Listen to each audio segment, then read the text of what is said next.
When you hear the word Seattle Supersonics, what comes to mind? Maybe it's Sean Kemp, the Rain Man, or Gary Payton, the Glove, or maybe an image of a tall and skinny 19-year-old rookie, Kevin Durant. For fans in Seattle, it's something else. It's tragedy, it's theft, an iconic team with an incredible fan base that packed its bags and shipped off for Oklahoma City. From Spotify and The Ringer, I'm Jordan Ritter-Kahn, and in my podcast, Sonic Boom, I talk to players, politicians, owners, and fans about how Seattle lost the Sonics. You can listen to it on the Book of Basketball feed beginning March 13th on Spotify or wherever you get your podcasts.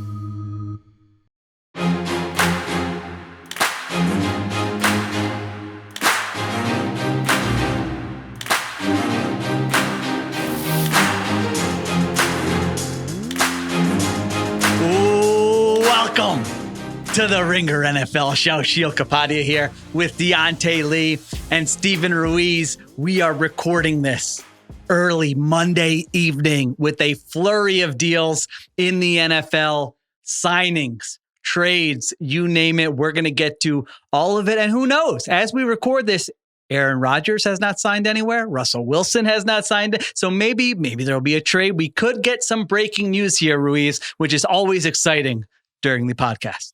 Yeah, it is. And today was a weird day for me. I always have to recalibrate my brain after the salary cap takes a huge spike and really put these deals into context with, like, when you see like an Aaron Banks making $77 million, you're like, oh, whoa, where did that come from? It really feels like an NBA free agency this year, where some guy that you barely heard of just made like $20 million and became generationally wealthy.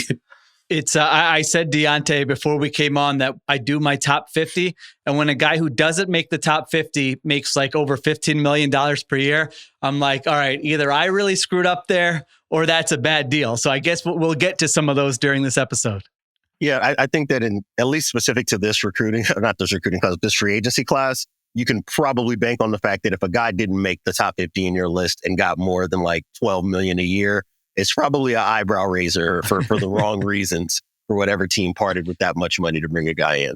We'll get to all of it. We're going to start out by just let's zoom out a little bit, a winner and a loser from what we've seen so far here in free agency. Again, this is the negotiating period, so we could get one of those surprises. I feel like there's one a year where on Tuesday or Wednesday, it's like, nope, even though this player agreed to terms during the negotiating period, they're backing out or something happened and they're back on the market. So that's just the disclaimer that none of these deals, unless it's somebody who got released or someone who signed with their own team, these deals are not official. So we're going to get to some winners and losers. Then we're just going to play a little good deal or bad deal, kind of speed around, run through a bunch of the big deals that were signed or agreed to so far. And we're going to give kind of quick hitting thoughts on what we thought of them.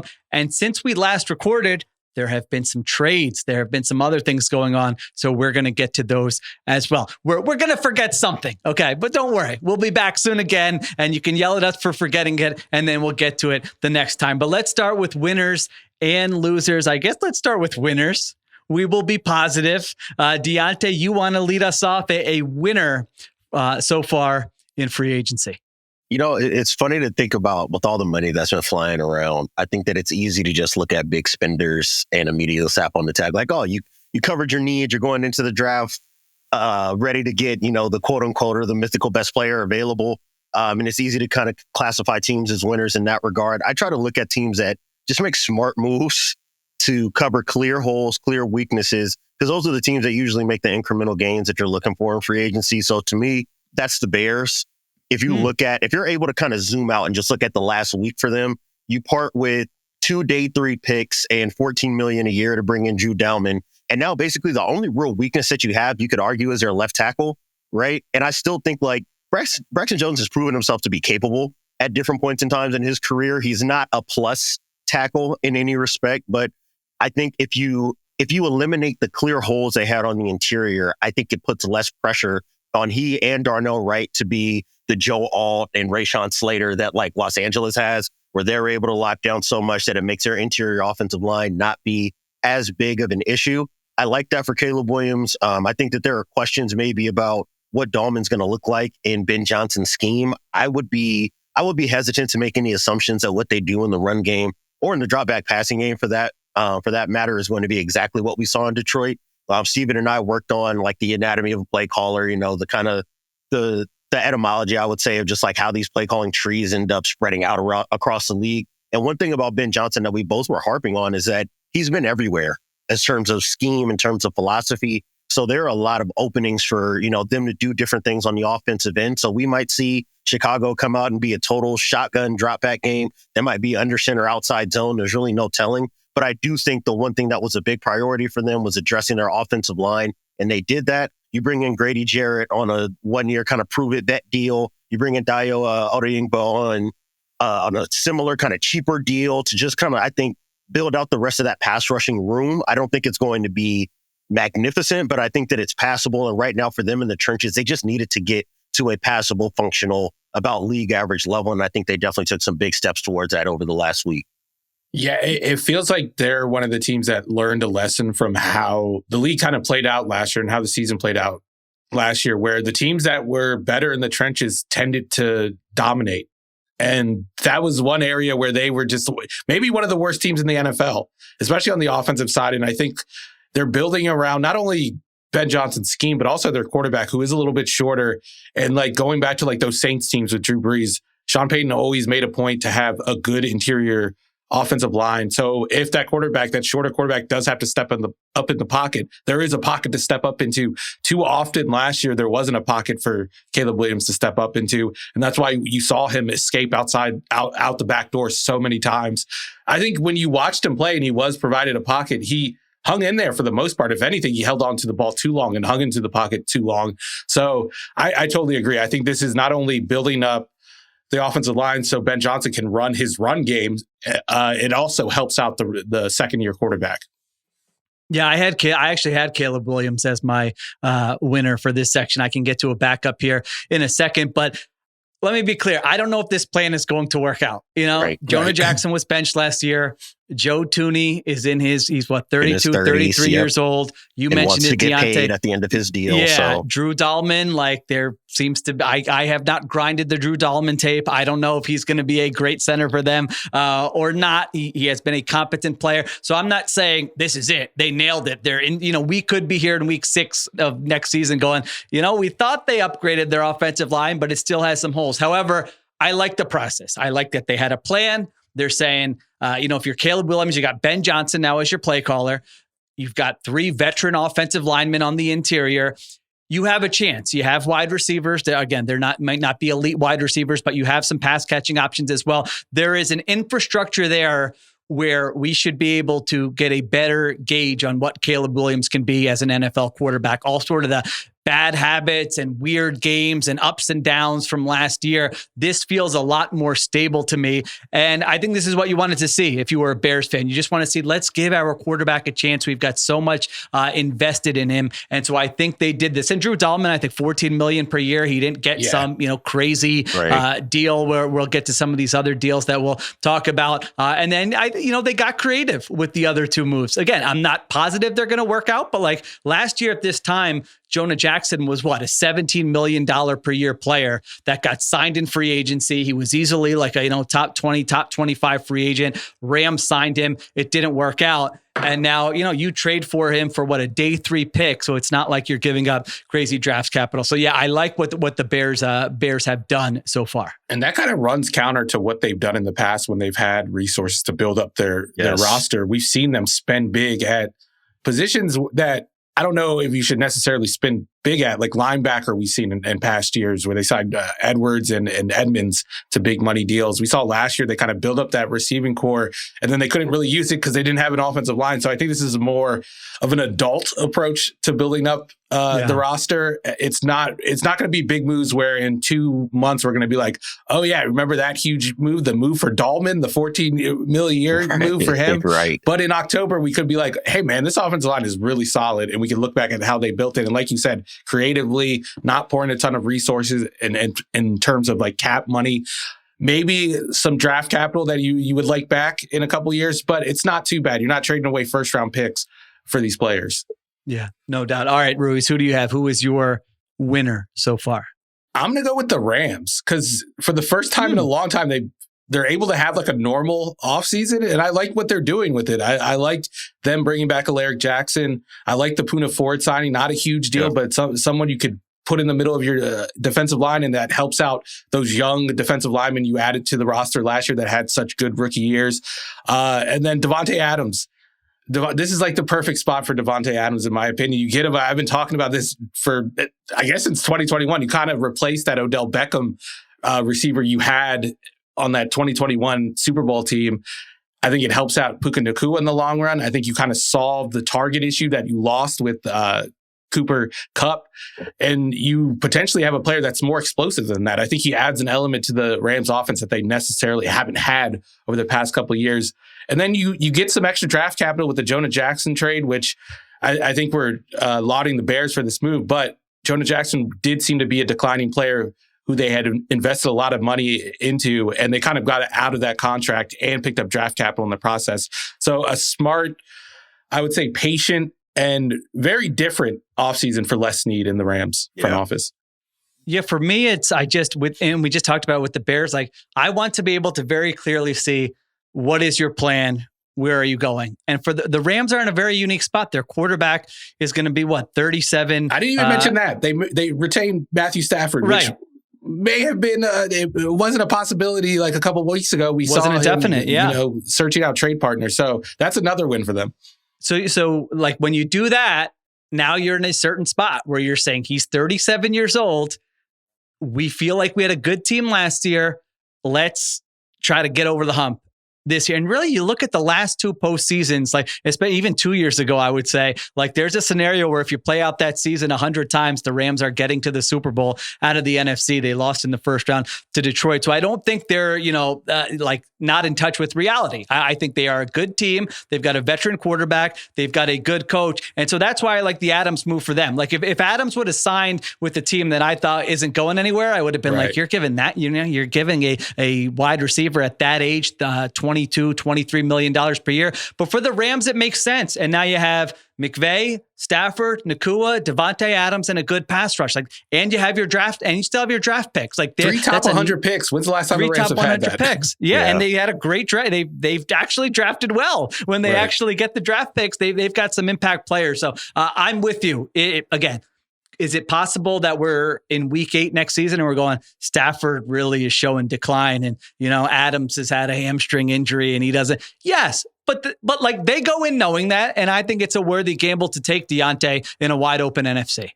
I think so. I would say that when you think about the way that December and January went, even though they were winning games, if you went and looked outside of like that Bills game, which is just a track meet up and down, when teams played man coverage against the Rams, it did not look like how it used to, where Cooper Kupp is able to run option routes against any kind of defender you drop over the top of them. They didn't have an X receiver that could go beat on mismatches for them. I think that Puka Nacua is right in between what you want from an X and a Z receiver. And because of that, you would like to have a true outside man beating type of guy that Matthew Stafford can rely upon, so you can use Puka in all the versatile ways that Sean McVay wants to. And I just think about that divisional game, and obviously the snow was a factor, as you just think about NBC putting up those clips of the Eagles playing that tight match coverage, man coverage against their receivers, and they were just plastered. They didn't have anything that they could do in the drop back game. And I think that the Matthew Stafford storyline has taken up so much of the air in Los Angeles that there really hasn't been time to talk about what this team's going to be like offensively. And I was tweeting about this a little bit yesterday. I think that by preparing to move on from Cooper Kupp, by bringing in Davante Adams and just thinking about what that offense was over the last 2 months of the season, I would not be surprised at all if they look at an aging quarterback and say, we're going to do what Denver did with Peyton Manning. We're going to get you under center. We're going to try to lean on the run game. We're going to punish teams that play man coverage with that. And when it's time to get into the passing game, we've got your X receiver, and then you've got your guy that we can kind of pick on mismatches with in Puka Nacua. And that should be good enough for them to be able to compete in the NFC West. And I'm sure we'll get to it as we get closer to talking about losers and just what the league looks like. If you're the Rams, you should still feel pretty confident about your status in the NFC West and in the NFC period. I think that you can feel like you can be competitive, even if this offensive roster is not complete or perfect yet. They had the ball in the red zone threatening to go ahead in that Eagles game. That's the Super Bowl champs who looked dominant in winning the Super Bowl after that game. So I agree. I don't think they're that far off, but that could also be fool's gold where you think you're a little closer than you are because of one matchup. And then, like you said, Sheil, in October, we're like, oh, Stafford's hurt. Devontae Adams looks old. But at the same time, like, what else were they going to do? What are you going to do? Right. They haven't given up like a bunch of first round picks or something. I think it's a reasonable gamble to take. If I was in their front office or I was the low level staffer in the corner of the room when they're having those conversations, I would have been like, let's go. Like McVay, you know Stafford better than anybody. Do you think we should give this another? If he felt strongly that no, like this is over with Stafford, then I think they would have, they wouldn't have given him the deal they gave him. It's like, take one more shot. It might not work out, but if you don't take that shot, what are you looking at here? You're looking at Jimmy G or something. We'll get to some of the other options that were out there. This is so clearly a better option. Stafford doesn't have to be, and I said this about him last year. I think the days are over where he's at like, I'm holding my hand up if you're watching on video at this level, like week in and week out. Like there are going to be more dips. There are going to be more games, more possessions, more halves next year where we say, ooh, but he can still get to that. He can still get to that level. And so if you're competitive, you're in the playoffs and he can get to that level in some high leverage moments, you still have an opportunity. And to me, that's like supporting cast base. It's not based on like Stafford's own dips, peaks and valleys. It's based on how well the team performs around him. And to Diante's point, we saw them kind of shift back to that pre-Stafford style of offense, getting under center, running the ball, play action pass. They can kind of push that forward another step, and they get the best of both worlds, like the Jared Goff offense and what we saw in 2021 and beyond with Stafford. Then you're cooking a little bit. All right, my winner was also Bears related with Caleb Williams. So let me just throw out a quick backup here. Justin Fields, I'm team CTC, so I got to give some of these guys who I'm like, oh, wait, what happened there? Justin Fields. I mean, let's just take a moment to look at the NFL and how much things change. So a year ago, anybody in the NFL could have had Justin Fields. The Bears were trading him. We knew it. And the Steelers give up a 6th round pick. There was virtually no market for Justin Fields last offseason. He starts 6 games for the Steelers. He gets benched for Russell Wilson, and now he gets 2 years, $40 million with $30 million guaranteed from the New York Jets. Life is good as a quarterback in the NFL. I'm on the fence with this signing, so I want to hear what you guys think. I think the Jets are in sort of a reset year where it's like, hey, let's build the culture with Aaron Glenn. Let's get some more good feelings in the building. I thought they were, and this isn't like the most expensive quarterback contract. We'll get to some of those. It's still more than I thought you were going to have to pay for Justin Fields. Like I thought he was going to be looking at sort of what Sam Darnold got last offseason, which was 1 year, $10 million. You get out of this easily. Let's take a flyer. They had to go to another level to sign him. And so I do have my concerns about this working out also because he's not the guy who it's like the ball's going to go where it's supposed to go. So we're like your Garrett Wilsons of the world could be facing another frustrating year. So I'm grading all the moves for the Ringer. I gave this one a C. I was like, I can kind of see why they did it. I can't tell you right now that, hey, this other option would have been a lot better. At the same time, it was a little bit more aggressive. I thought maybe they could have been a little more patient at the quarterback spot. Ruiz, what did you think of this move by the Jets to bring in Justin Fields for 2 years, $40 million? It's a lot of money, and if I can ignore that, I think it's a smart move just because he's a player with high upside, and he's also a player that has a skill set that you can clearly use to generate some type of offense. Like he's not like one of these players you're just bringing him in and be like, I hope we can build the supporting cast and then we'll figure out what we do on offense based on the strength of our supporting cast. Here, you can at least build a run game around him, and I think that's a good starting point for a team that doesn't have a quarterback, doesn't have a clear path at quarterback to get one that you can build around for the future. So if that's going to be the case, then why not try to run the football? And if you can run the football, that's going to help out Aaron Glenn's defense. And that's the way they're going to win football games in 2025, if they are going to win football games. They're not going to win football games throwing it all around the field. And I don't think that's going to be the plan this year. I do think it's a good sign that you're bringing in a quarterback who doesn't necessarily fit in with the style of offense you just assumed they were going to run. Yeah, that was interesting. They bring in a guy from like the Sean Payton tree. You would expect a drop back passer, a guy that's going to get under center. Whereas with Fields, you're gonna line him up in the gun so you can get the most out of him in the run game. I am interested, but I also think it's kind of a good sign because I guess the offense coordinator is just not going to fall back on what he's known. He's going to, I guess, he's going to be open to building a different style of offense. I'm interested to see how that looks. I don't know if it's going to work out, but I at least like it. And if I'm a Jets fan, I'm more excited about this than bringing in, I don't know, Joe Flacco or Kirk Cousins. Yeah, I think the only reason I thought Cousins could be an option for them just because he was going to be so cheap. You don't have to pay him anything because the whole contract gets offset. This is if the Falcons end up releasing him. So Diante, I thought that might be I thought that was going to be an option for them. To Ruiz's point, I thought you're bringing in the OC who was the passing game coordinator for the Lions. Okay, you're going to attack the middle of the field and play on time, and that's like the opposite of everything that Justin Fields does. That's why I wasn't sure about the fit, but maybe Ruiz is right. We talk about it all the time. Like, can the coach be open-minded and scheme the offense to what his players do well? What did you think of this Justin Fields signing? I'm just like Steven. My first thought was like, wow, good for Justin Fields, man. Right. $30 million guaranteed, after what you went through in 2024. And then as you kind of laid out, Sheil, just what the trajectory of his career looked like when you zoom out and think about the last 18 months for him. I definitely wouldn't have expected that. I think that you get this money when you're negotiating against a team that doesn't have a lot of leverage, right? If they were trying to solve their starting quarterback problem quickly, then you end up paying, that low end starter money, or I guess high end backup money for someone like Justin Fields. So I can see that. I don't think that this precludes them from building long term, for whatever their next option at quarterback is going to be. I think that this allows them to look at the draft less about, can we find a guy, right? Will someone fall to us? Do we need to be overly aggressive to try to change our draft position to get access to one of the top quarterbacks in this class? So I think you should feel good. It's a success from that perspective. I am really interested about Tanner Engstrand as a play caller with Justin Fields. I do think that they will be able to lean on the run game, but we watched the Jets last year. The offensive line was an issue. That I don't think that that's going to necessarily improve in 2025. And if you're getting below average play from your offensive line with the quarterback that is not always the best at diagnosing pressure and being able to get the ball out before you take contact, who, when he extends, is a dynamic runner. Don't get me wrong. As a pure scrambler, he's very dynamic with the ball in his hands, but he's not going to extend to be able to keep explosive offense on the table for you as a passer. It's entirely possible that we look up in November and we're saying like, hey, this team is 22nd in DVOA because they've got a few explosive runs every game that they can score on, and they're good in the red zone when they get there because they can run the ball.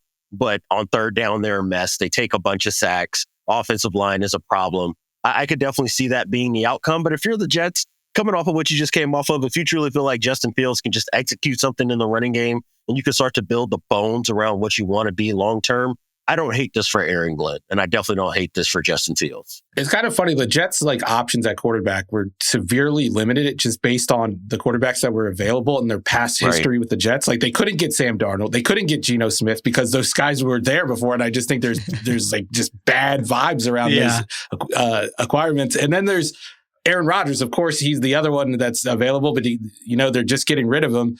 They kind of had to go with Justin Fields. Joe Flacco, a former Jet too. It's like they've been around the block with all of these guys before, and really they didn't have any options outside of Russell Wilson, Daniel Jones. Daniel Jones may want to stay away from New York after his experience with the Giants, so it was kind of tough for them.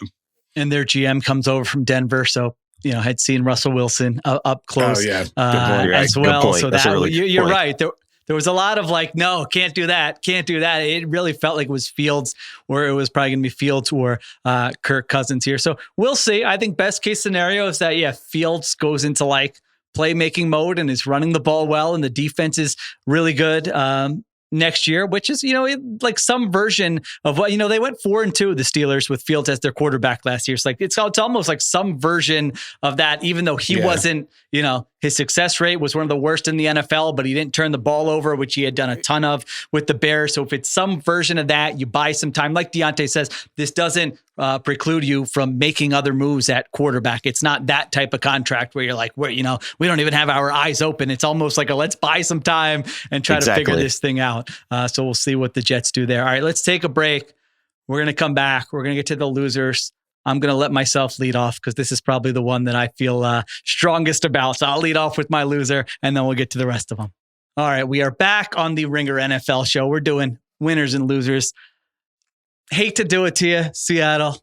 You know I love you. We had a great 2 years, but I'm sorry. I don't like this. I've got the Seattle Seahawks as my loser. And let me start off by saying I understand the process. I think there are smart people out there making the case, hey, you're paying Sam Darnold 75% of what you might have had to pay Geno Smith.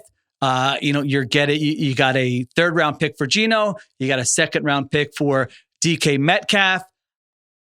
Darnold's younger than Geno Smith, so if you hit, now you're hitting on someone for a longer time than you would with Geno Smith. I just don't buy that this is going to work out or that this got you any closer to contending. Sam Darnold was mediocre last year. I know you're looking at it saying, what are you talking about? The Vikings won. If you look at any of the advanced stats, he was mediocre. He was around the 16th to 18th best quarterback in the NFL, EPA per play, success rate. That was with Kevin O'Connell as his schemer, designer, play caller. That was with Justin Jefferson as his wide receiver one. That was with the Vikings offensive line that is better than the Seahawks offensive line. That was with playing your home games indoors. And if you look at Darnold's career, that was an outlier season based on every other year where he had been a full-time starter. So now he's going to Seattle. Clint Kubiak, all due respect, maybe he'll be good. I don't have as much confidence in him as I do Kevin O'Connell. I like Jackson Smith and Jigba.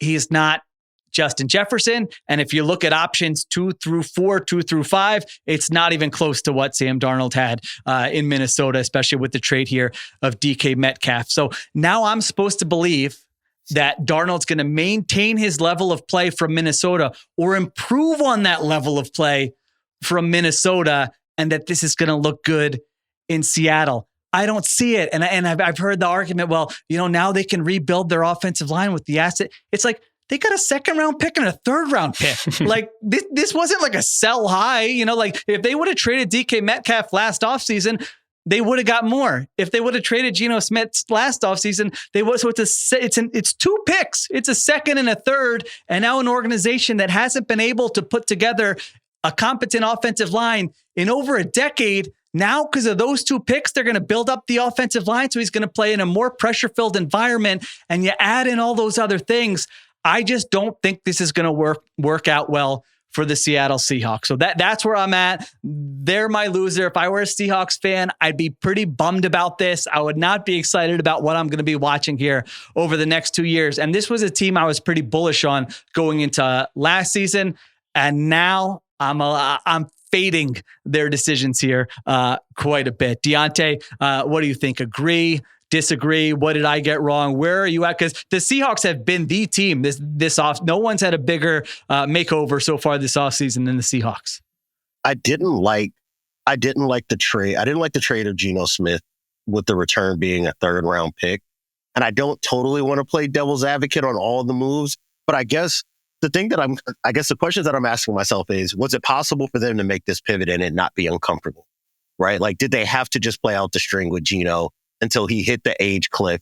And now if you're Mike McDonald, your job security was tied to a quarterback that you didn't pick out, right? I don't think that Mike McDonald necessarily had a problem with Geno. I think that Geno went out and earned some respect from his coaching staff.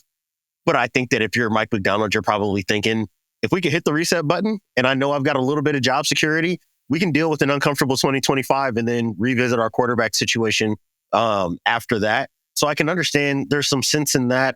I don't like 3 years for $100 million for Sam Darnold. I just don't know if he merited that, even though we did have conversations right after the Viking season ended that this was probably going to be about the deal that he would get. So I'm not shocked on that figure. I just don't love it from Seattle's perspective. But I think the thing that's most important is what you were kind of hinting at, Sheil. And that's it. All the pressure now is on John Schneider. And I just don't know that I trust John Schneider in this stage of franchise building. The last time the Seahawks were in this position, he had Pete Carroll there who basically laid out the entire blueprint of like, hey, we're going to do this spark thing. I know what I want in terms of corners. The idea of the long corner was still kind of a market inefficiency. It wasn't oversaturated at that point. They were able to bring in a lot of great vets on the defensive side of the ball, which is really where their holes were when Pete Carroll got hired. And they were able to make a quick turnaround on that side. And then you go out and find a mid-round quarterback, which is maybe the hardest thing to do in the draft in Russell Wilson. So I just don't love that position from John Schneider. There are some clear holes in their team building strategy that has existed now for over a decade. They've never really been good at finding interior offensive linemen, and it's not a priority of this organization and hasn't been for the last 15 years. I wasn't sweating the DK trade or letting go of Tyler Lockett because they have proven they can go find perimeter talent on the offensive and defensive side of the ball. They can go get corners. They know how to go get receivers and how to develop at both those positions. So I wasn't sweating that. But Darnold needs so much. Darnold needs a number one receiver, and you just gave one of those away. Darnold needs an effective run game, and you've never really had a dominant offensive line. I just don't trust that this year is not going to be a mess from Darnold's perspective. And for every sack he takes, for every bad ball he throws, for every interception you get in the fourth quarter, it is just going to be a reflection on John Schneider's team building ability. And I just don't know if I were the GM, if I'd want to invite that kind of heat, that kind of pressure to try to pivot this roster around a quarterback that we know is limited when there was an opportunity to be competitive in the NFC West. I don't know if this is the most competitive way to compete in the NFC West in 2025 or in 2026. I think the pressure is on Clint Kubiak. Like, I think the success of these moves is based solely on his performance as a play caller next year and his ability to drum up some type of run game. Because like Diante said, if you don't have a run game, you're going to get the worst of Darnold. You're going to get a Darnold who's facing defensive looks that he can't really figure out before the snap because it's third and obvious and you have to pass the football and the defense knows that, so they can send blitzes from every angle at you. We know he's not great at processing that before or after the snap. We know he's not great when the defensive line is able to move him off his spot. That's when we see the worst of Darnold. I think his skill set is very intriguing because he does have a big arm. He does have mobility, and you see him at times make crazy throws on the run. Like the throw to Justin Jefferson that beat the Seahawks is probably something that was playing through John Schneider's mind and Mike McDonald's mind when they made this deal. Yes. But that's not his game. Like when you look at the stats, when he's moved off his spot, he's one of the worst quarterbacks in the NFL, and he takes a lot of sacks. His pressure to sack rate is very high. It's one of the highest in the NFL. So I think he can kind of cosplay as like one of these modern quarterbacks who could do both things, who could throw on the run and throw from the pocket. But when you really break down his numbers and you break down the film, you see that that's not really the case. And in this environment that Seattle has had, I don't think that's going to work. Now, the question is the environment going to be the same? And bringing in a different offensive coordinator could change that. I just don't know. We haven't seen enough from Kubiak at this point. Yeah. And I'm skeptical that he's going to be able to turn this offensive line, which isn't very good, especially on the interior, into an offensive line that can not only block for the run game, but also block in pure passing situations. If the offensive line isn't, I would say, significantly better, then I think Darnold has very little chance of succeeding, especially in the way that he succeeded in Minnesota. And to me, it's fascinating that a quarterback who made $14 million over the last 2 years combined had one season which was mediocre, as Sheil said, and it didn't even end well. It was really like a 15-game run, and that turns into a $37 million per year deal? Yeah. That's fascinating to me, and it just shows that the NFL is still desperate for quarterbacks and don't necessarily know like how the environment affects their performance.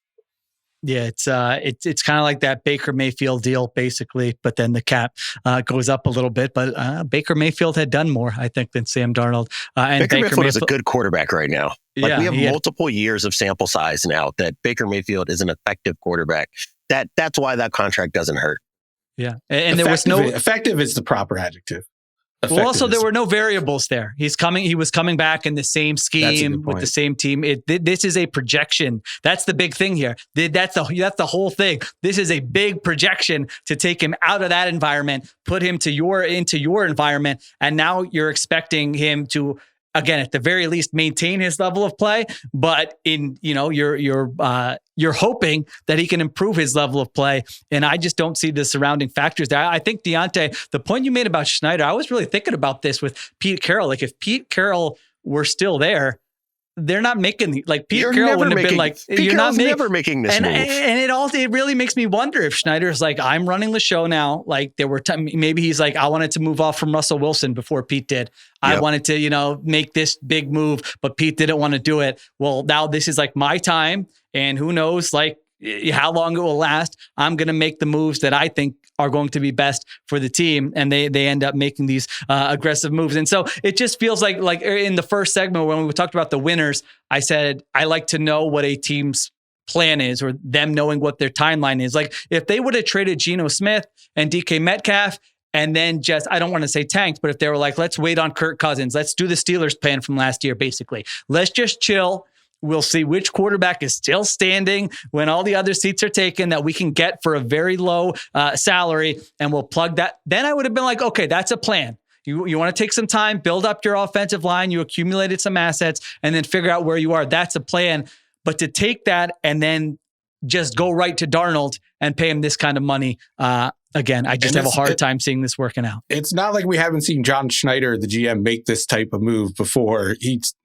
People forget because of what Russell Wilson did that he gave Matt Flynn a bunch of money based on one game against a crappy Lions team in a game that didn't matter. Yeah, you're right. All right, so listen. Stuff surprises us. Last summer, I was saying Darnold has no shot with the Vikings. I've been wrong before, so maybe Sam Darnold will be great with the Seahawks. I'm telling you how I feel on March 10th here. All right, Ruiz says no. Diante, all right, who is your loser? What do you got? The loser almost feels too strong because of who the quarterback is, so things will probably be fine. But God, I'm looking at the Chiefs offense, and I am not sure that anything is getting any better in 2025. One of the most interesting signings of the day, maybe. Yeah, you could definitely make the argument. You're paying starting tackle money to a guy that's never been a starting tackle. I have some concerns about you move off of Joe Thuney, which I think makes sense. We talked a little bit about him in the Bears context. 32 years old. He's going to be looking to hit a payday at least one more time for at least a 2 or 3 year deal. And that's something that I think Chicago could do a lot more comfortably than Kansas City could. I look at this offensive line after bringing in Jalen Moore. I didn't see anything from him last year or the last 2 years. I really would have suggested that. Yeah, can you explain who he is, Diante? I feel like we have a knowledgeable audience, but I mean, you really need to be grinding all 32 teams to have seen that and been like, oh yeah, I know who. Let the people know who this guy is, who's going to be protecting Patrick Mahomes' blindside next year at 2 years, $30 million. You're talking about Trent Williams' backup, which means that you're not really seeing the field in meaningful. You remember all those splits to where they were like, who's the most important 49ers Avenger? Every time it was Trent Williams. It was always Trent Williams. Every time he was off the field, they became like the worst offense. Yeah, that's true. I you're didn't think talking about that. his You're backup. Right. You're talking about his backup. He has played a bunch because San Francisco's offensive line has just been banged up a bunch over the last 2 to 3 seasons. So you've seen some film from him. You just don't see anything that pops out as like, we've got to pay this guy $15 million a year. So he'll be our starting left tackle, right? He's got issues as a pass protector. He's barely like kind of at the average line as a run blocker. You think about the Super Bowl, you think about the game against Houston in the divisional round. It's hard not to wonder whether or not Mahomes is going to be on Halloween running for his life the same way he was for the last 2 months of the season. If he's still going to be up around the top of the league in QB hits taken, in sacks taken, if the ADOT stays low, there is a lot, I think, being baked upon the fact that once they get Rashee Rice back, that the wide receiver core is going to be totally fine, and that Kingsley Suamataia is going to be a really good interior offensive lineman, and he looked better there, certainly, than he did at tackle when they were trying to give him a shot to earn a job out there. So I want to leave open the possibility for that. I just don't think that any holes have been covered up on that side of the ball. And instead, and in spite of bringing back Nick Bolton on an extension, they still might have to say goodbye to some really effective defensive role players that they've had over the last few years. So I just have a lot of concerns about what 2025 is going to look like when the rest of the AFC has clearly shown that they've been closing the gap over the last couple of seasons. Yeah, that signing with Jalen Moore, that was like one of the first ones announced during the negotiating period. 2 years, $30 million. I was shocked. Again, he was not on my top fit. Now, that could be on me. Maybe I should have seen that. But to Diante's point, he started 12 games in 4 seasons with the 49ers. Now, there's part of me who's like, hey, you got creative. It's hard to find a left tackle. That's good. The other part of me is saying, you're really putting a lot of faith in your scouting that you see something from this guy that nobody else has seen. And when I look at some of their other moves, Jawan Taylor, they gave a monster deal to. He's still playing for them, but he has been a disappointment. Suamataia, you mentioned it. In a perfect scenario, he's their left tackle last year. That didn't work out. Wanya Morris, that's another guy. They thought he's going to be our left tackle. That didn't. They were just rotating through left tackles. They tried DJ Humphreys, and that tried didn't work DJ out. Humphreys. Orlando Brown Jr. a couple years ago. They used the first round pick on Eric Fisher, who was a good player, but never like a player that lived up to his first overall pick. Like they're not. We talked about it with John Schneider and the Seahawks, but this team has been trying to solve that left tackle position ever since Fisher kind of walked away, and they haven't been able to do it. Yeah. So if you're thinking about the Chiefs, like Diante said, your last memory is of Patrick Mahomes, them just getting killed on their offense. Yeah. By the way, I need to make this point because now I feel like that Eagles pass rush, it's like, oh, that Eagles pass rush, do what they did. That wasn't an elite pass rush all season. History. Yeah. They made the Chiefs offensive line look worse than like any other offensive line they faced all season long. So now you're taking that and you move on from Tooney. And like you said, now you have a question mark at one of the guard spots. You're paying a lot for left tackle. You have a question mark there. Trey Smith, we'll see if I'm with you. We were here. We were talking about them after the Super Bowl saying, are like, what are they going to do here offensively to put Mahomes in a better spot? And they've made moves. But Ruiz, I don't feel confident that they've made moves where I feel like Mahomes is actually in a better spot than he was last season. No, you're kind of banking on guys coming back like Rashee Rice. But I mean, he's Mahomes. Like, that's why I'm not too concerned about it. Yeah, I know the left tackle spot still, is a huge spot for most teams, but the guy never gets sacked. I know he got sacked in the Super Bowl, but he usually never gets sacked. And Andy Reid's still there scheming around that offensive line. I don't think it's going to be too much of an issue, but I do think that it's easy to talk yourself into this player just because we haven't seen him play long enough. Jalen Moore, I'm talking about, to see that he's bad. And I think he has like good PFF grades because he plays for the 49ers and they're never in pure drop back situations. And he's getting help with play action and all that.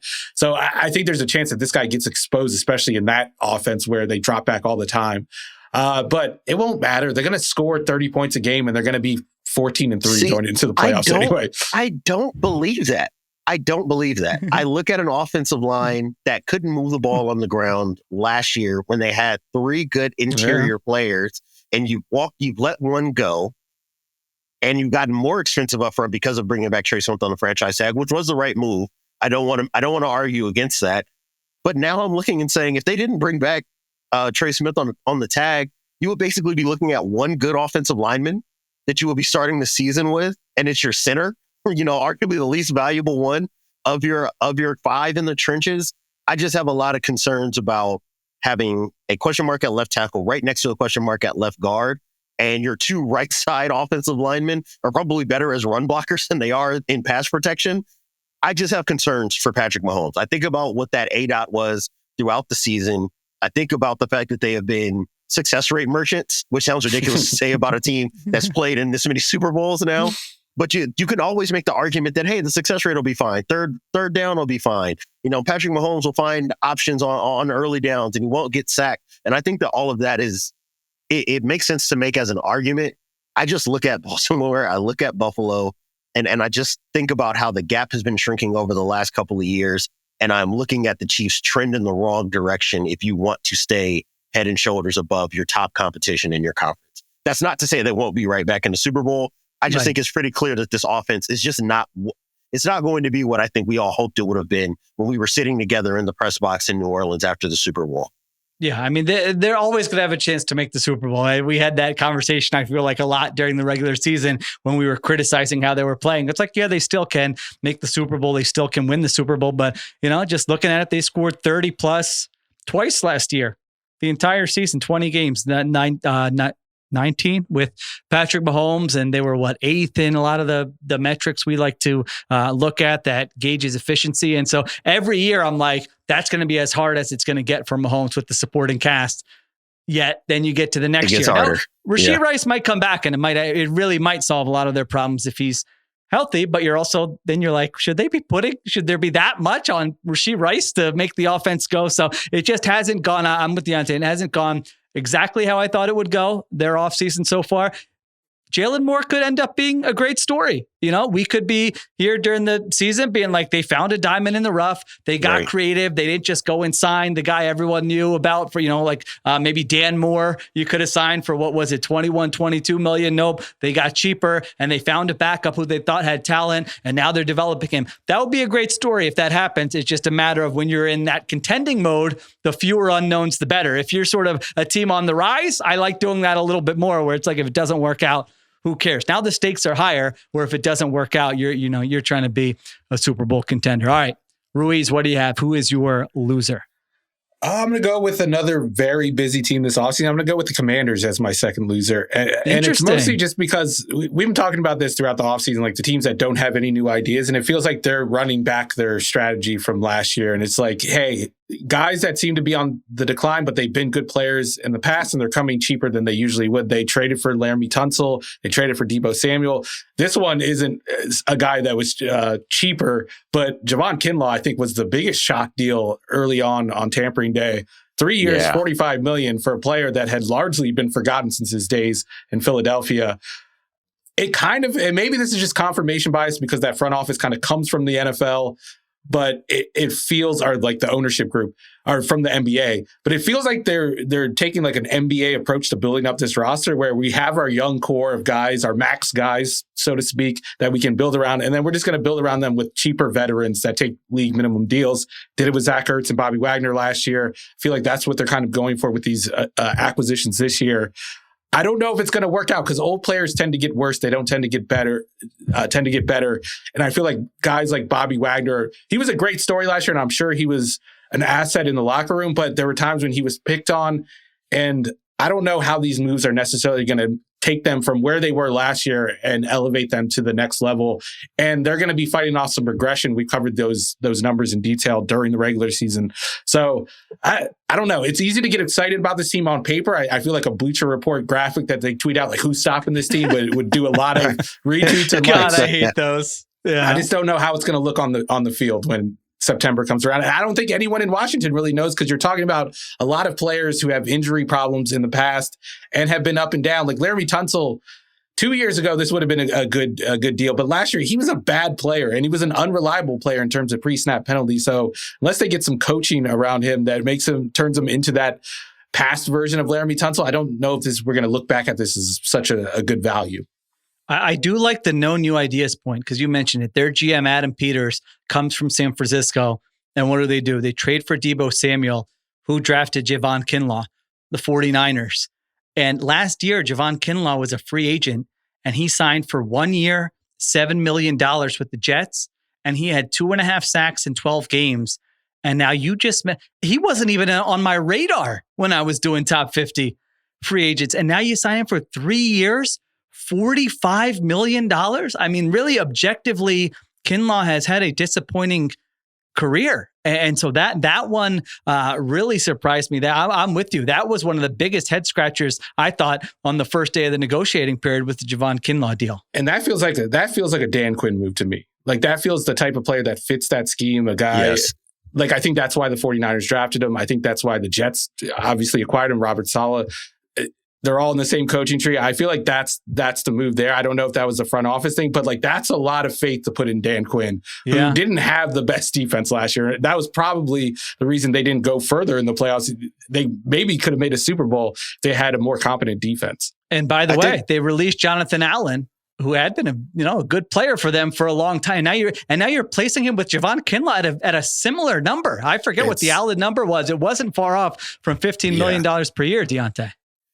I'm with that, and I was actually going to bring him up in relation to other players. I think maybe the funniest thing about the Commanders is the stuff that worked well for them, the guys who were able to go there as vets that were kind of, middling or had been disappointing or needed to rehab their value, all did so, and they're all signing elsewhere.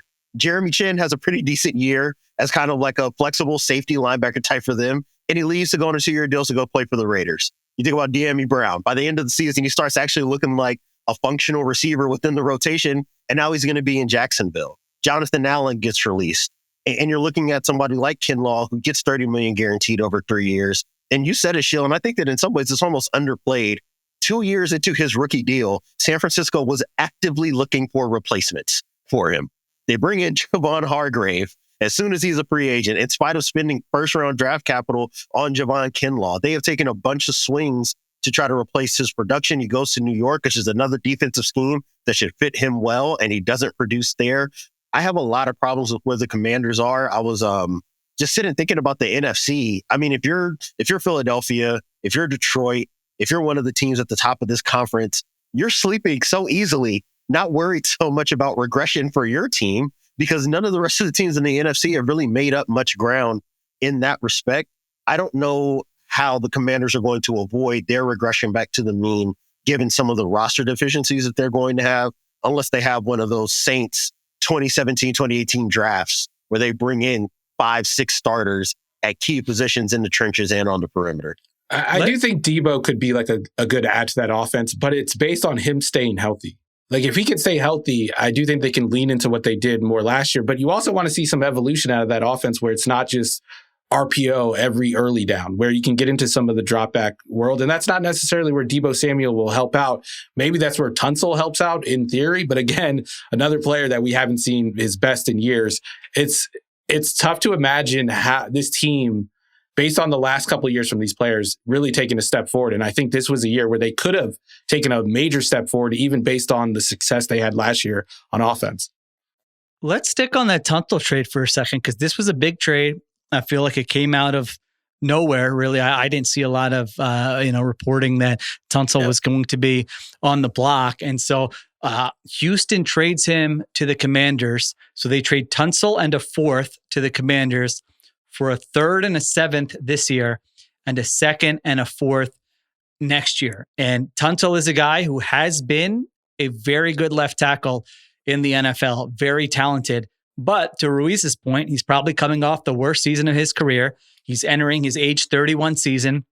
He has been a CTC All-Star, and so he could be saying, "I want a new deal with this trade, with all this money that's being thrown around. Hey, I want a new deal as part of this trade." He's signed through 2026, so it might require an extension. There's no guaranteed money left on his deal. Okay, yeah, so it very well could. Lance Zierlein of NFL.com had who was in Houston and knows the team well, said it's about culture with Tunsil, which I don't really know what to make of that. I don't know what to make of that. Yeah. When there's no specifics, too. I'm always like, I don't know, but I'm just, trying to present kind of all the reporting that's come out as we record this. But from a Commander's perspective, there is upside. Like it is hard to find a left tackle who's as talented as Laremy Tunsil. And I don't want to compare him to Trent Williams, but when the 49ers traded for Trent Williams, he was kind of I don't know if distressed asset is the right word, but like they gave up, I think it was a 2nd. I don't think they gave up a 1st for Trent Williams. And he still had a lot of great football left and ended up being a key to some of their championship teams. So I'm kind of on the fence here. Like I get the swing. I do think it comes with risk. Diante, where do you land on kind of the Commanders side of making a move like this? They needed a left tackle. I think that Ronnie Stanley signing an extension was probably the biggest punch in the gut for them, because I could have seen them forking up near top of market money to bring in a starting left tackle like Ronnie Stanley. And that's another guy who's been hurt, who's had some up and downs in terms of productivity, but we've seen some really high highs from him where I could have maybe understood them spending to bring that guy in. I watched Laremy Tunsil last year, and I remember starting the year feeling like, oh, it's everybody but Tunsil's fault for why CJ Stroud is under so much pressure. And then you start watching on a down-to-down basis and you realize he's just as much a part of the problem as his 4 teammates around him. Took a step back as a run blocker, not even touching whatever the implications are, the culture stuff that you were mentioning. Sheil, it would just look like a player whose best days maybe were in 2024, who the last of his best days, I should say, happened 2 seasons ago or a season ago. So I have some concerns about the Commanders. I don't get giving away draft capital for a guy like that, right? If you're talking about trading away top of the draft, day 1 or early day 2 picks because you're bringing in an all-pro level player that we just saw in 2024 who was playing at that level, I'd be willing to argue on that behalf. I just don't see that with this team. I'm looking at Laremy Tunsil, who's been hurt a bunch. You look at the guy, Debo Samuel's been hurt a bunch. As of late, his production has definitely been down in that respect. Teams know how to defend him much better than in years past. And because he's taken a step back, it's even easier to do so. I did not want to see the Commanders leave an offseason or getting to an offseason, and I feel like there's just as much weight on Jaden Daniels' shoulders as there was when he was a rookie. And it feels very much like they just brought in names that people recognize quickly, not legitimate help for Daniels in this offense. As crazy as this would have sounded a year ago, I kind of trust Cliff, though, to scheme around any potential issues. And I feel like the offense is going to be good. I need to see the full picture, and we revisit this maybe after the draft. I need to look at that depth chart. There's upside. I mean, I was just looking. Brandon Thorne, who does a great job with O-line analysis, he had Tunsil as his second best left tackle going into last season. So it's like this at the best. This is a very good player. Then Tunsil just had 17 penalties to lead the NFL last season, and it's a team with a quarterback they want to protect. Trading him, like that has to inform this stuff too. What was the Texans' motivation? Like they got a nice haul. They didn't get, like multiple first round picks, and they're in win now mode with CJ Stroud on that rookie deal. So it's just a really hard one for me to kind of wrap my arms around and figure out how I think this is going to play out. But that was certainly an interesting move. I don't know if I had him in like the loser category. I do think if I went into this offseason with their resources, and this is like, it seems a little more boom or bust than I thought it was going to be. And I'm with you. Like Diante made the point. They're good young players who were like role players last year are out of the building. And then the guys who are in their mid 30s are the ones they brought back. And now you're counting on them to not have their play slip at all in their mid 30s, which is usually a bad proposition. It's more like the approach and the vibes that I'm giving them the loser tag. It does feel like an NBA style approach where it's like the Warriors when like, oh, is that David West on the end of the bench there? Like that's what it feels like they're kind of building around Jaden Daniels. There you go. All right, let's take a break. We're going to come back.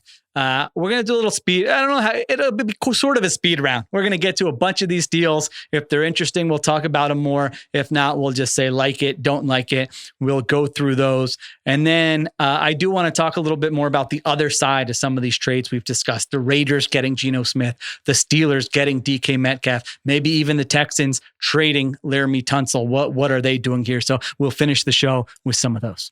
All right, we're back on the Ringer NFL show. All right, let's go through these. I think Ruiz had the good idea. Good deal, bad deal. So if you have something to say about it, speak up. If not, you could just say good deal or bad deal. I'm going to run through some of these. Bucks keep wide receiver Chris Godwin 3 years, $66 million to keep it consistent here. Ruiz, why don't you start on all of these? Then Diante, you can go, and then I'll finish it off. No, that's a good deal to me. That's pretty cheap, assuming he comes back healthy, which I don't think there's any way to kind of assess that really. And you just got to go with what you know. And he's not only a great player, a great receiver, he's foundational to how that offense worked when it was really going well at like the beginning of the year. And I almost made them winners. Just I feel like the Bucks retained some key parts like Ben Bredesen. Keeping that offensive line together is a big deal for them. So I don't know. I'm going to make them winners, and I think this is a good deal.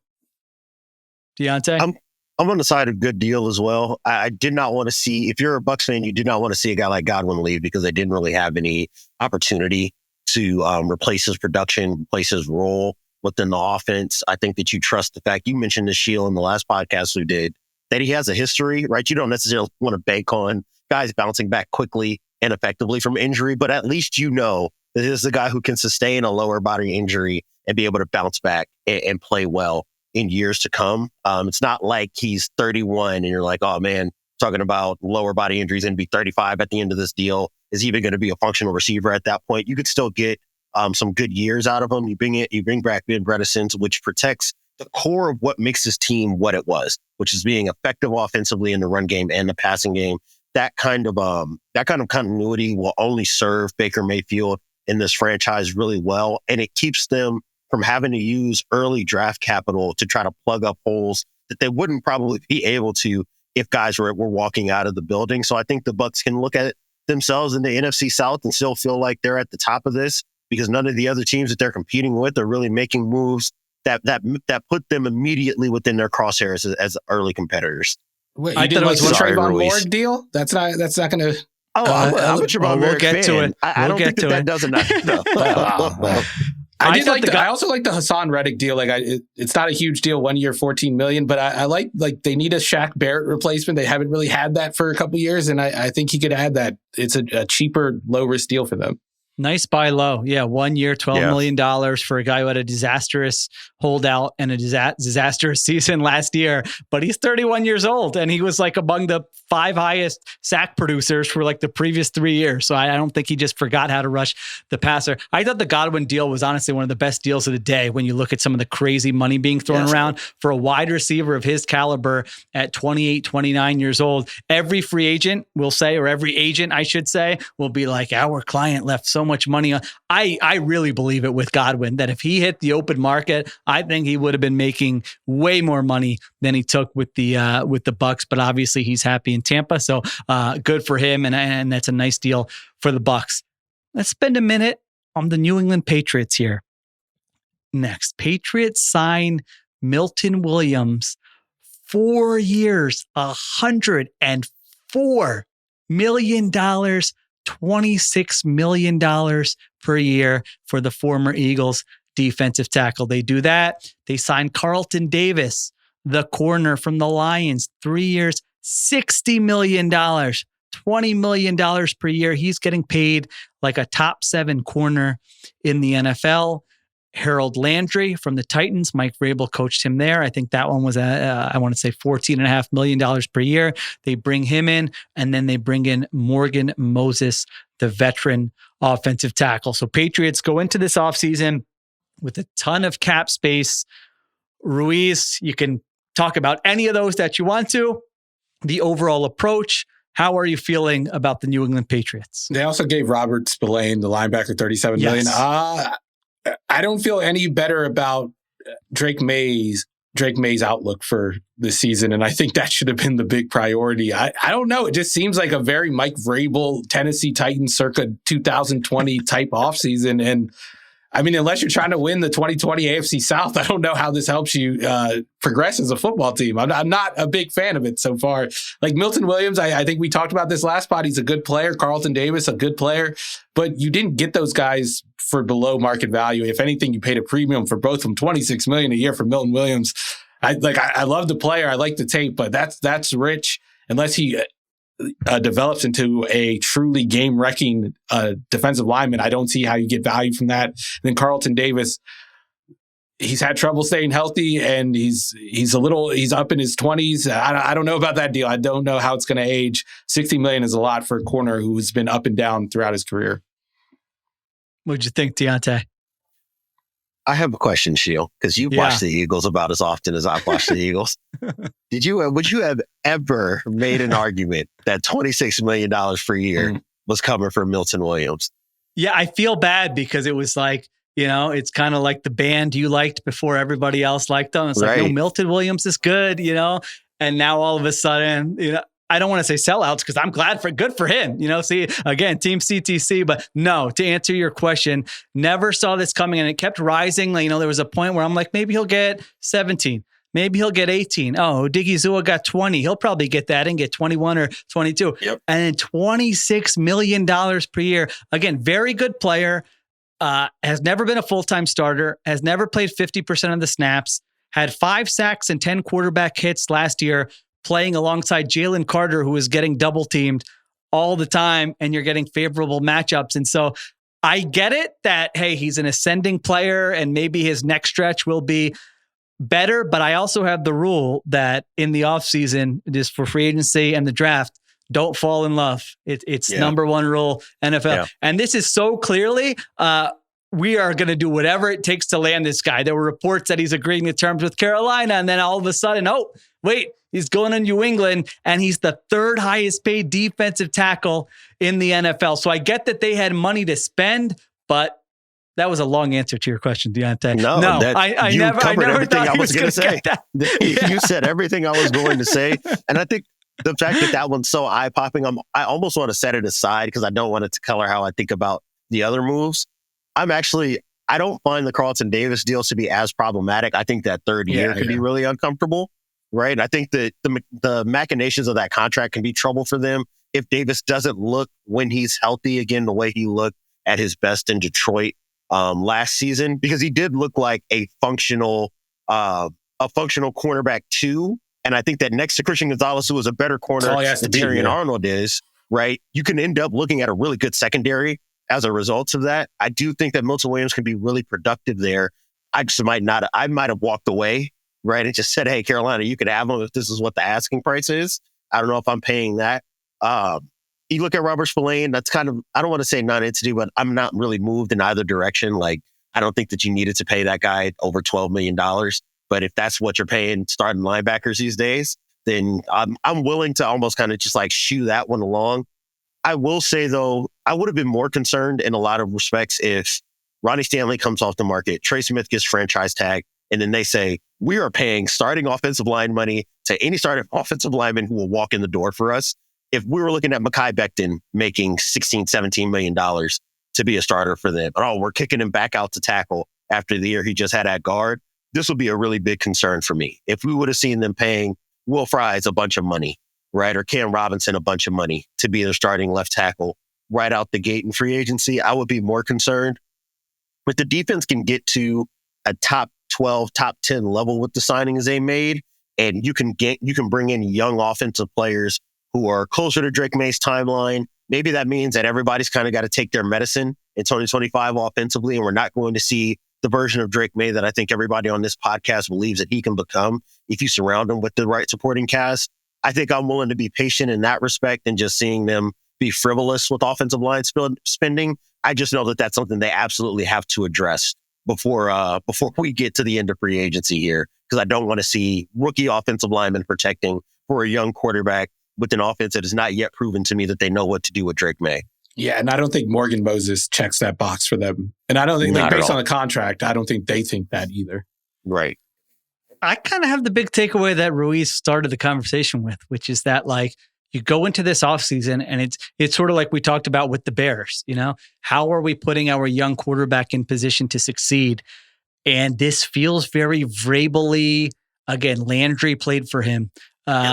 In Tennessee, like, go get me, a Jeffrey Simmons in Milton. Like, I want to build a hard-nosed go look at the Titans defenses under Vrabel. Like, they did not have great defenses most years under Mike Vrabel. They had some moments, but if you look at kind of their game plan defense, it was like a styles make fights type of defense. Right. Yeah. Yes. Yeah. They had their moments, but it wasn't like the foundation of the team. And when they were good, it was because of Arthur Smith and Ryan Tannehill and Derrick Henry and AJ Brown. How dare you name Derrick Henry third on that list? Derrick Henry was first on that list. Arthur Smith and Ryan Tannehill? No, it's AJ Brown and Derrick Henry. All right. It was the offense, was a top 5 or 6 offense with the Tennessee Titans. So I look at this and Milton Williams, I don't like the Davis sign. I mean, $20 million per year.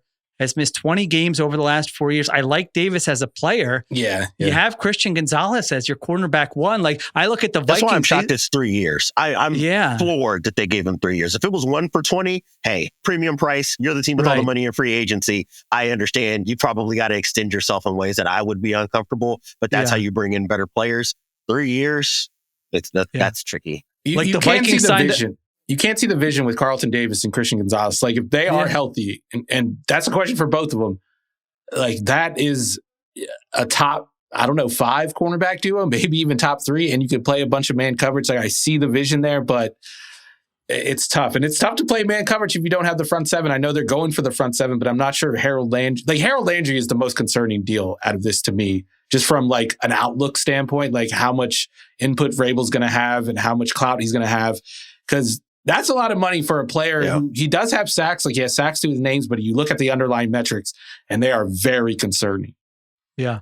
Yeah. So we'll see. They spent, I look at it and I don't know that I feel like that much differently about them. And some of this screams to me like the types of deals that a year from now, 2 years from now, this is how free agency works. Most of these deals don't work out. And so we'll see. Let's see what they do in the draft. We'll see what they do the rest of the offseason. Maybe they have stuff up their sleeve to build up that offense and give Drake May some people to throw the football to. But that's how I felt sort of after their first wave of free agency here. All right. We can move quickly probably through some of these other ones. Cardinals sign Josh Sweat, 4 years, $76.4 million.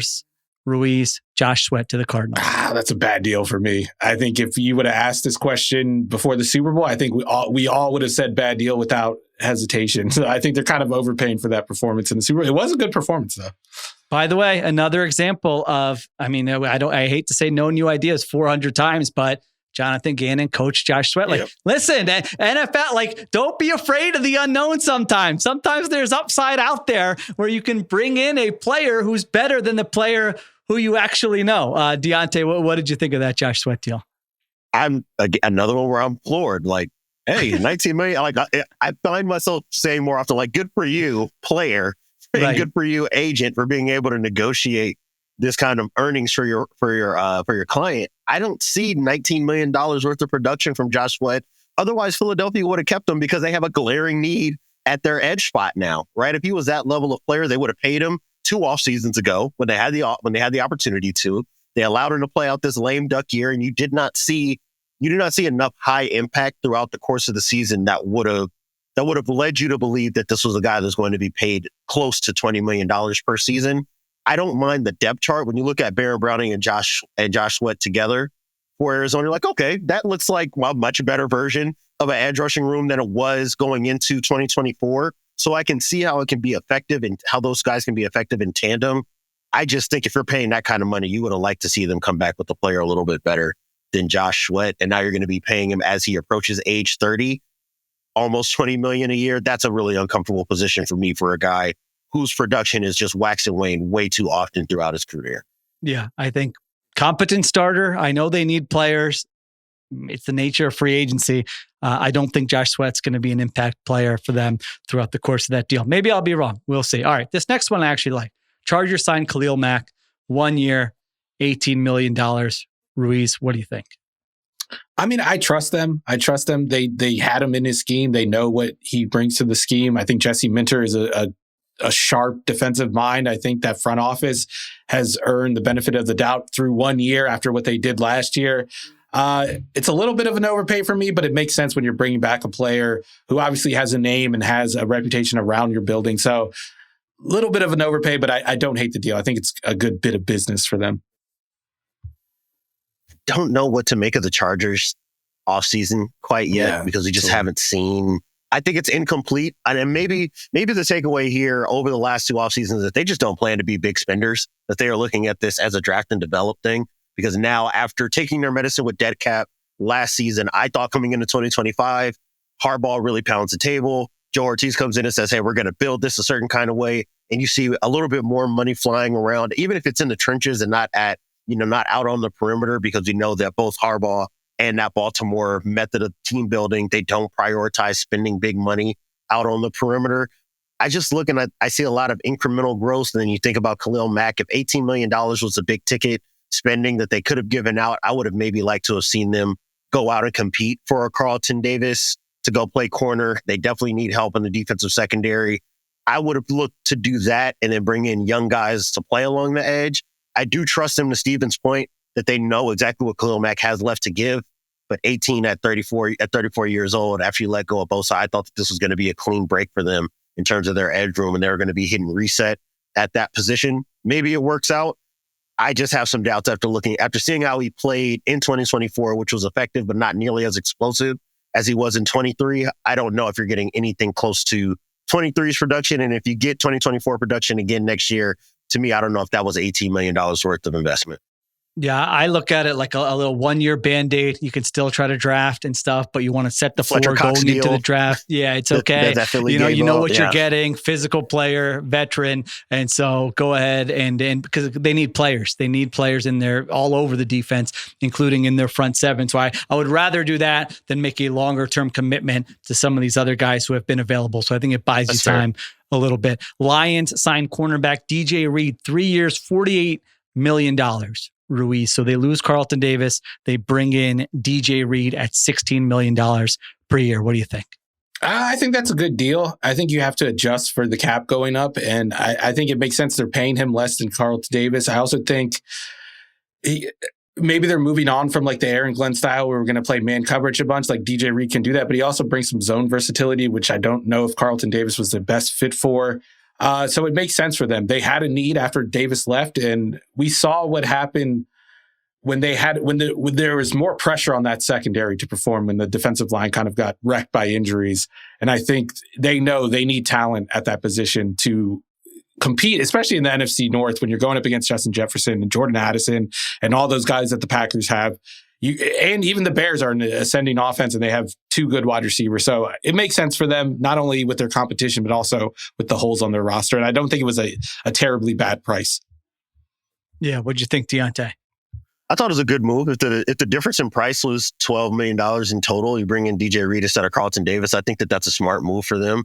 I think that if Terrion Arnold is the ascending player that I believe he can be, and that the Lions seem to believe he can be, it makes sense to not spend $20 million for your second cornerback. And I do think that, like Steven said, DJ Reed can play some man, but he's more of a versatile corner than Carlton Davis, who's a little bit more one note as a man corner, bump and run style of corner. So if this defense is continuing to evolve in the years to come, I like bringing in DJ Reed, not a guy who's got the kind of injury history that Carlton Davis has. So there's a lot of sense, I think, in making that move. I like that for them. It's not a wild overpay. And I still think if Aiden Hutchinson is healthy, if that front seven is healthy, period, we're going to get a much better version than what we saw from the Lions defense in the last 2 months of the season. Yeah, Arnold is a key player. If Terry and Arnold makes a leap, and you got Arnold, Brian Branch, DJ Reed, now working with something in that secondary. So I thought that was smart to save $4 million per year going from Carlton Davis to DJ Reed. All right, Davis, we talked about Dahlman, we talked about Fields, we talked about the Trevon Merrick tease that we had earlier. The Carolina Panthers signed Trevon Merrick, 3 years, $51 million. But earlier in the day, extend J.C. Horn, the corner, 4 years. Now, I did see an up to here, so let's let the full details come out. I saw an up to, but $100 million with $70 million guaranteed, so $25 million per year potentially, which would make him the highest paid defensive back in NFL history. Ruiz, are you keep pounding? Where are you with these? They had to pay the keep pounding tax eventually. Like it's a monster deal. It's a rich deal. It's for a player who hasn't been able to stay healthy at all throughout his career. But when he's on the field, like, he looks like a top corner. He could be a top corner. But this is a team that's gotten rid of their best player like 5 times over the last couple of years. They just couldn't afford to do that anymore. Yeah. You can't afford to keep giving away talented players. And I think, like, the front office, at least they stopped that. They stopped that trend from happening. So one of the first major W's for Dan Morgan, the GM. I mean, I can't hate on this deal. Keeping talent in the locker room is always a good deal, especially for this team. Do you wait a year though? I mean, I know usually I say don't wait a year, but he's played 37 games in 4 seasons, and you're paying him $25 million. Would you want to just see it for one more year and say, hey, if we have to pay $27 million per year next offseason, that's okay? But can we see him stay healthy? No, because the question has nothing to do with his play. It's not a sample size question. It's like, can you stay healthy? And even if he stays healthy, so if he gets injured year, again this year, I don't know. Maybe you're right. Maybe they have more information and they're like, these are fluky injuries. He's going to be fine. But would make me a little nervous. Even if he stays healthy next year, that doesn't mean he's going to stay healthy beyond. So I don't even think you glean any information from giving him that extra year to kind of prove it. It's like Tua, for instance. 2 years ago, he stays healthy, and the Dolphins fans are like, "Oh, he's a healthy quarterback now." And then what happens the next year? Tua, just listening to this, going, "Come on," If the rosiest interpretation of the J.C. Horn deal is that Dan Morgan looks at next year and says, Derek Stingley and Ahmad Gardner are about to go back and forth for reset in the corner market. I do not want to be stuck third in line, having to pay my corner after the fact. I don't want him waiting to see what their number is going to be and trying to negotiate against those numbers when it comes to our next extension. So if you can get ahead of that, that makes a lot of sense. I don't hate it from that perspective. $25 million for a guy that has not been on the field a bunch, of course, is uncomfortable. But like Steven said, this is not a matter of when he's healthy, we have questions. When he's healthy, he's a Pro Bowl level player. We've seen it now. And like Steven was saying, they've let their good players out of the door far too often in these situations as they're hitting their athletic prime. Making sure that you have him and Derek Brown, who are supposed to be their temp poles on defense. You keep those guys in the building. If that's the way that you're trying to build this roster, it's the right thing to do to pay to keep those guys around. This is for that one Panthers fan that had a Christian McCaffrey jersey, a Brian Burns jersey, a DJ Moore jersey, and then he bought a J.C. Horn jersey, and they're like, we can't do it to him again. He's talking about himself here. No. My last Panthers jersey was what was it? It's been a while. I never got a Cam Newton jersey, so it wasn't during that era. It might have been a Jake Delhomme jersey, to be honest with you guys. Look at that. Man. There you go. All right. A couple more here to get to quickly. Broncos sign Talanoa Hufanga, the 49ers safety, 3 years, $45 million. The injury thing comes up again here. Has played 17 games the past 2 seasons. Obviously can be a very high-level player when he stays on the field. Ruiz, what'd you think of this one? I mean, it's a fun signing. It's a fun match, putting him in a Vance Joseph defense. I think we're going to get some coverage busts, but we're going to get some like Troy Polamalu-esque plays with him attacking the line of scrimmage. It's a system fit. It makes sense. Same concern that we've been kind of talking about with the last 3 players, injuries. Can he stay on the field? When he does stay on the field, he's a very useful player, and I think he's going to be even more useful in that style of defense, more so than the 49ers style. All right. I'm going to rotate between the two of you now. You can say good deal, or we're getting to that portion of the program here. All right. We already hit on Odingbo. Giants signed Paulson and Debo, but there are conflicting reports on the money. So let's wait for that one.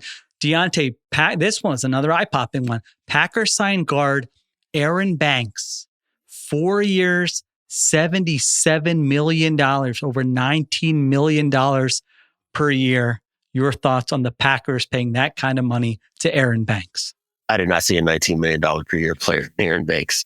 I just didn't. Like talking with my buddy, Justice Mosqueda, who runs Acme Packing Company for SB Nation. Like he does a really good job of being on top of the kinds of offensive linemen that the Packers like.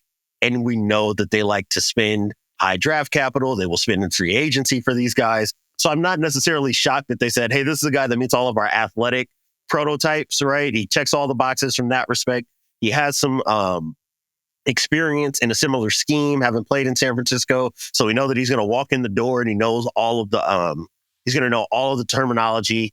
This is a succession plan for them in terms of interior offensive linemen in case other guys leave in years to come or they're not able to retain certain guys. He can slot in and be a guard for them for the next few years and be probably above average, right? I do see an above average player in Aaron Banks. I just don't see like this is tentpole type of money to play for a guard. I don't know if Aaron Banks is a tentpole type of player. And I would say just in general for the Packers, they've spent in ways that have been kind of surprising to me. I knew that they had an opportunity to spend some money to try to make some big upgrades. Obviously not able to acquire a wide receiver or else a high-end wide receiver in DK Metcalf. Weren't able to trade for him.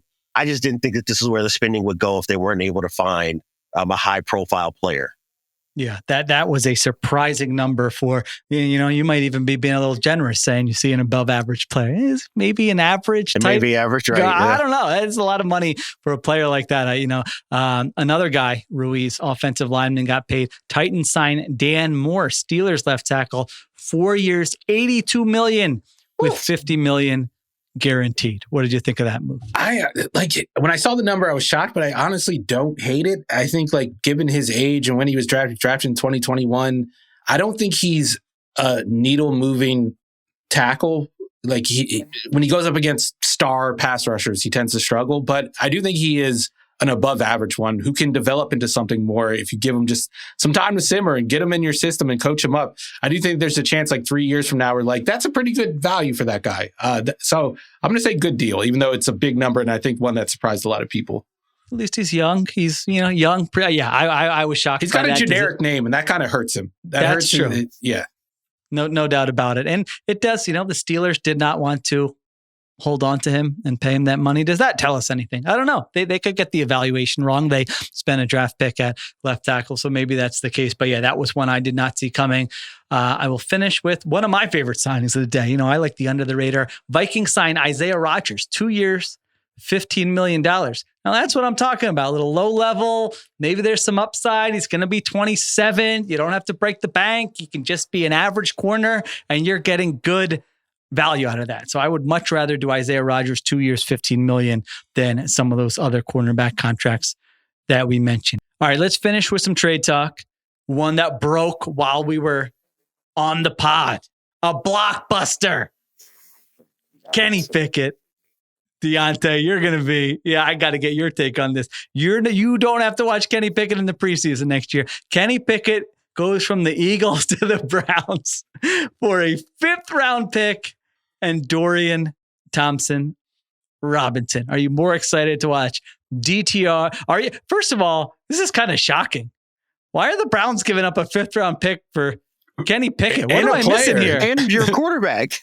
Like, That's crazy. It didn't sink in until I was saying it out loud. I'm like, wait, the Browns actually gave up a pick for Kenny Pickett?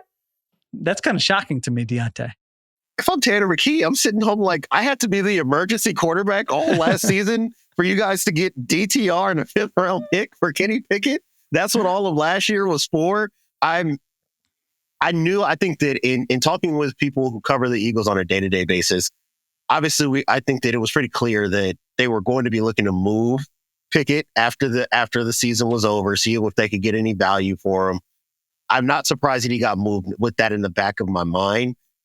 I'm just shocked that Cleveland would give away any draft capital at all for a guy who did not look good when he did have to play, was a backup, never looked like he could be a fringe starter. And you're looking at his starting film in Pittsburgh, it was amongst the worst in the NFL when he was a full-time starter.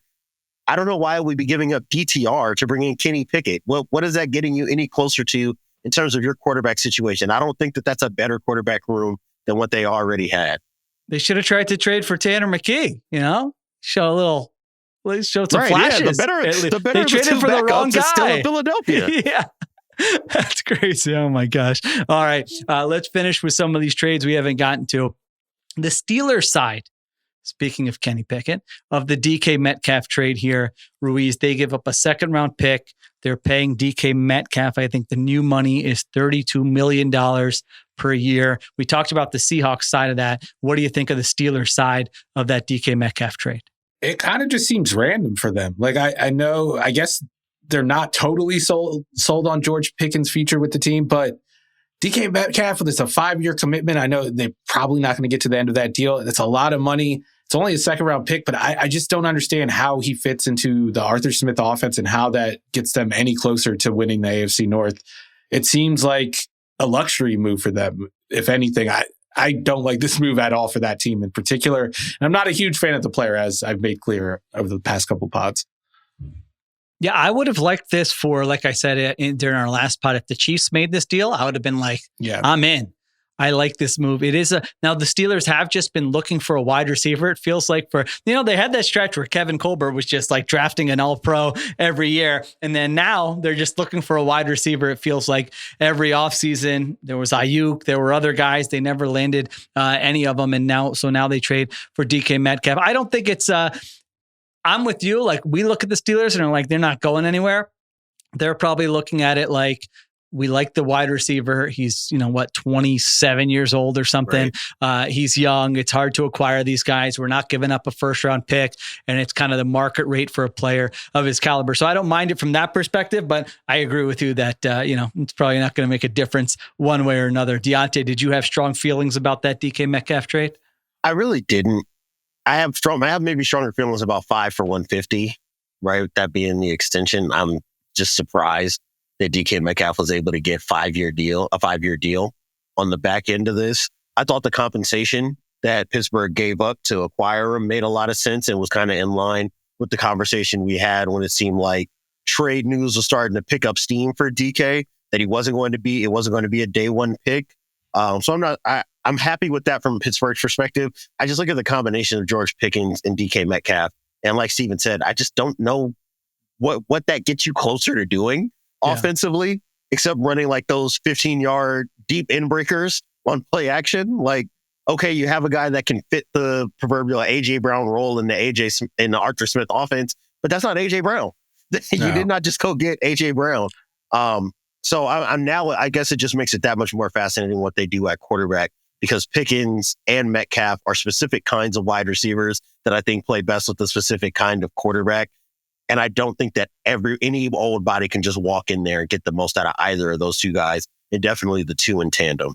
It almost seems like they're destined to bring back Russell Wilson at this point with the offense they're Lean building, into the where bit. it's just like, let's just throw 40-yard moon balls downfield every drive, and maybe that will work out. But yeah, I'm with you. I don't get the fit with the offense, and maybe it's like trying to recreate that Titans team where they did have not only AJ Brown, but they also had Corey Davis just hauling in every pass that they threw deep. Maybe that's the formula, but you don't have Derrick Henry. You don't have the offensive line that Tennessee had. So I don't know how that works out. All right. And we finish with the moment the audience has been waiting for. Geno Smith has a new team. He's going to Vegas. Is Ruiz moving to Vegas now? Just to be closer to Geno. It's a nice stadium. It's a nice stadium to go watch those games. This will be the last stage of Geno Smith's career. We assume, maybe he'll go TB12 and play till he's 45. But if not, we figure these will be the last 2 or 3 or 4 years of Geno Smith's career. Ruiz, as the biggest Geno stan out there, are you happy that he goes to Vegas to play with Pete Carroll and Brock Bowers and Tom Brady and gets away from Seattle? Or are you nervous about his fit with the Las Vegas Raiders? I mean, you're always nervous because the Raiders haven't fielded a good offense in what feels like forever. But I am happy that he was able to get out of that Seattle situation, which seems to be getting worse before it's getting better. Like, he lost his top 2 wide receivers. The offensive line doesn't seem to be any better than it was before the offseason started. I'm excited for this Raiders team. Throwing Chip Kelly into the mix and what he's learned from his time away from the NFL. He seems to be an evolved coach. And I do think this reflects well on Tom Brady. His first big move is acquiring a quarterback who I believe is a top 10 quarterback for only a 3rd round pick. I still think he has a lot of good football ahead of him. And if you listen to Tom Brady commentate the Bills-Seahawks game, it is very clear that he is a big fan of Geno Smith and maybe even a member of Geno Nation. There you go. Diante, your thoughts, Geno? Vegas. Don't hate it. Just giving up a 3rd round pick to bring in a quarterback that can start for you for the next 2 years is smart.